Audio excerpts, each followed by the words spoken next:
Welcome to this video on the division of Berlin. We will explore how this single city became the front line of the Cold War and what that meant for the people living there. After World War II ended in 1945, Germany lay in ruins. The four major Allied powers, the USA, Britain, France, and the USSR, split Germany into four zones of occupation to prevent it from rising to power again. The capital city, Berlin, was located deep inside the Soviet zone. Despite this, the city itself was also divided into four sectors, controlled by the same four powers. Tensions rose as the Soviets wanted to keep Germany weak, while the Western Allies sought to help it recover.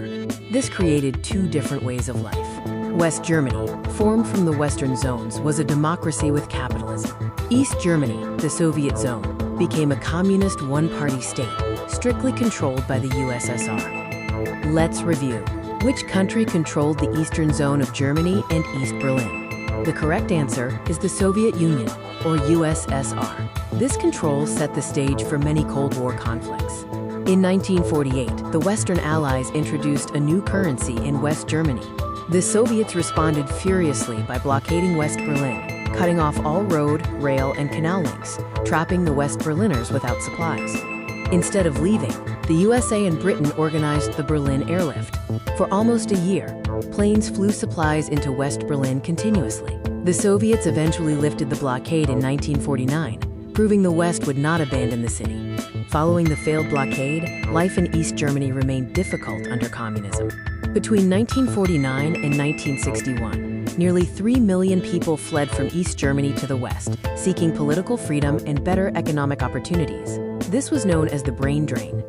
To stop this mass exodus, the East German government began building a wall around West Berlin overnight on August 13, 1961. Initially barbed wire, it quickly became a concrete barrier, heavily guarded by armed soldiers. Consider this statement. The Berlin Wall was built primarily to keep West Germans out of East Germany. Is this true or false? The statement is false. Now consider the possible reasons why. Was it built to stop East Germans from fleeing, or because the West was considered dangerous? The correct answer is A.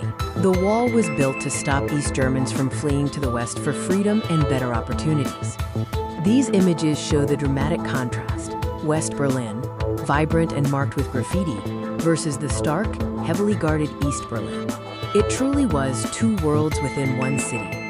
Imagine living in West Berlin during the blockade. How would the constant sound of planes and the shortage of supplies affect your daily life and your view of the Soviet Union?